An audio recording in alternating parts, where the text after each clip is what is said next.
Hello everyone, I am Andrés Orozco-Estrada, music director of the Houston Symphony. Thank you for joining me. This is for me the first time to be back since 2020 with this wonderful orchestra and city I have shared so many years with. I'm overjoyed to be sharing the experience of one of the most powerful and revolutionary works of art in history, Beethoven's Fifth Symphony.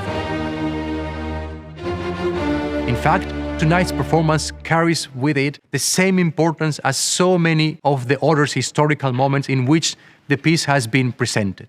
I wanted to begin my last season as music director with a celebratory moment for us all to connect after the past turbulent years. This piece always brings something special and emotional for both the musicians performing and the audience listening, and I believe this time for us will be no different. Looking into the symphony's archives, I found that the first time Houston Symphony performed this was in 1931 by conductor Uriel Nestopil, who was the music director at that time. The piece has been programmed for almost every season in different ways and to resonate in different times by almost every music director in the symphony's history. I can remember performing Beethoven's Fifth Symphony many times. I easily remember some of the differences between the interpretive styles of our various music directors since then. The first music director that I did it with was Christoph Eschenbach. His interpretive style was really influenced by all the years that he spent as one of the world's great performing pianists. With Hans Graf, we always worked to maintain a really faithful interpretation of the score, always with a tasteful eloquence and restraint, and working at trying to make sure that the score got a chance to speak for itself. Since 1808, when Beethoven premiered this symphony in Vienna, to now, the Fifth has maintained its place as one of the most incredible works in the repertoire, so much so that it was launched into space by NASA in 1977 to represent humankind in the event an alien life form encountered the Voyager's golden records. So everybody knows how the symphony starts, don't we?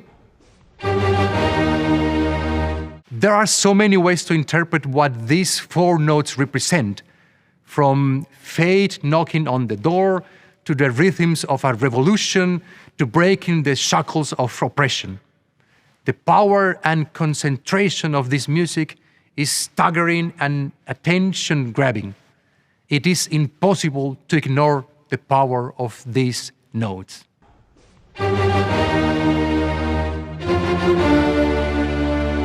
The motif from the very beginning will follow us all the way through the first movement, sometimes in different colors or moods, but it is always there.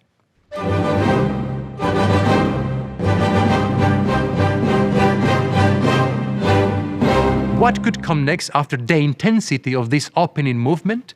Beethoven provided a contrast, and to continue the story of what this symphony is about, he gave us a moment of inner reflection, contemplation, and prayer.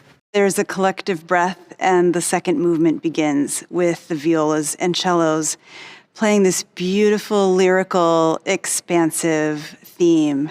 It's generous and welcoming, inviting, and noble, and one of my favorite transitions in symphonic music.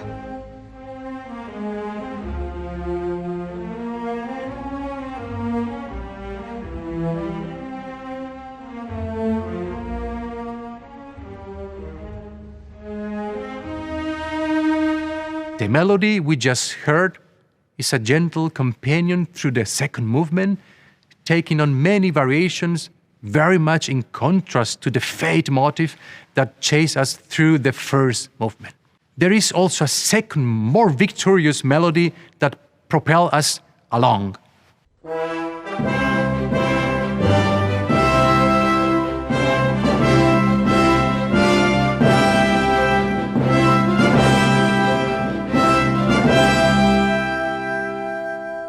To me, this represents a little victory over the oppression of the first movement. But now, listen to this.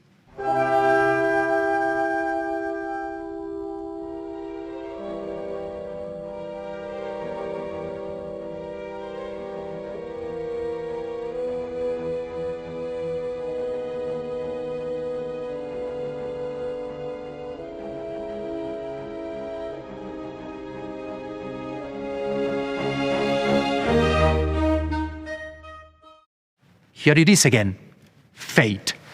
The beginning of the third movement is kind of a question mark, musically speaking. At first, we don't know where it's going, but then the same fate motif comes in from the horns.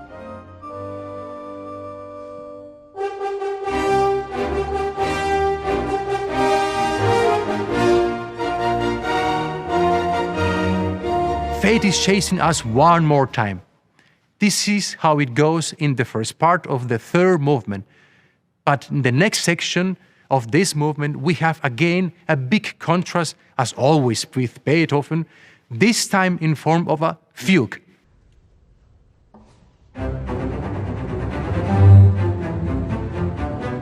This music starts in the low register, cello, double basses, goes all the way through the violas, second violins, and first violins, as if it's escaping from one section to the next.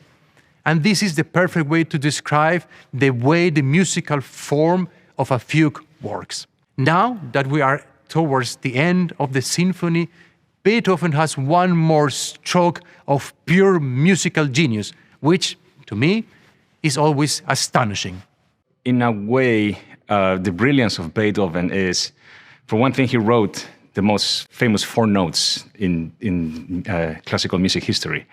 And he has a way of putting those four notes, short, long, throughout the whole piece. And when we get to the bridge part, the first thing he does is he brings those four notes in the timpani. And then it becomes a heartbeat that takes you to the tunnel from darkness with this build-up into this massive explosion of joy and triumph into the last movement. And the way he does it is he has the timpani keeping the beat, making you feel the tension, makes you feel your heartbeat. And then the strings come in, the violins play this hemiola that in a way set up the tempo for the conclusion of it, for the beginning of the light movement.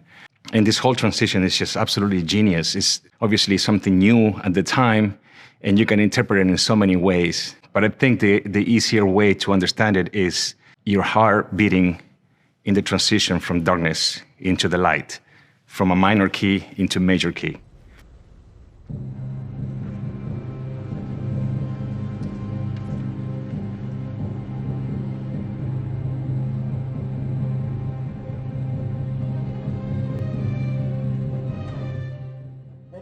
Now, after breaking the shackles of oppression, praying for something better and escaping fate, here we are in the fourth movement with a hopeful celebration of freedom. Beethoven's acknowledgement of this moment is transcendental. He introduced for the first time in any of his symphonies the piccolo, the contrabassoon, and trombone. He was the first prominent composer, an amazing composer that finally said, I'm going to use trombones in my symphony. It was going to be a surprise in this just very different sound, which when you're throwing in three trombones, this little alto and then, a tenor and then a bass, suddenly it's just this huge moment at the beginning of the fourth movement. I'm sure it was a very different and surprising sound because it was very unusual.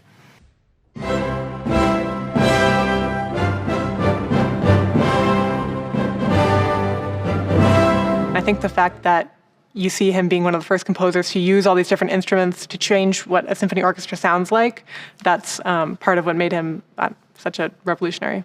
When the piccolo enters in the last movement, it's really a triumphant moment. And I like to think of it as the sun is coming out and the piccolo is like a ray of sunshine. It's like just a beam of light.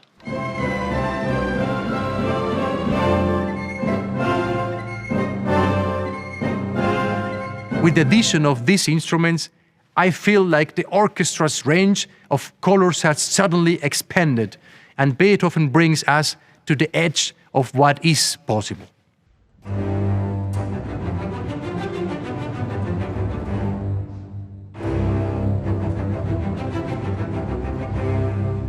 Beethoven took us through this spectrum of emotions, and one of the things I love the most in this piece is that I always feel that it is the perfect reflection of life itself. And now we are ready to be stunned by this symphony.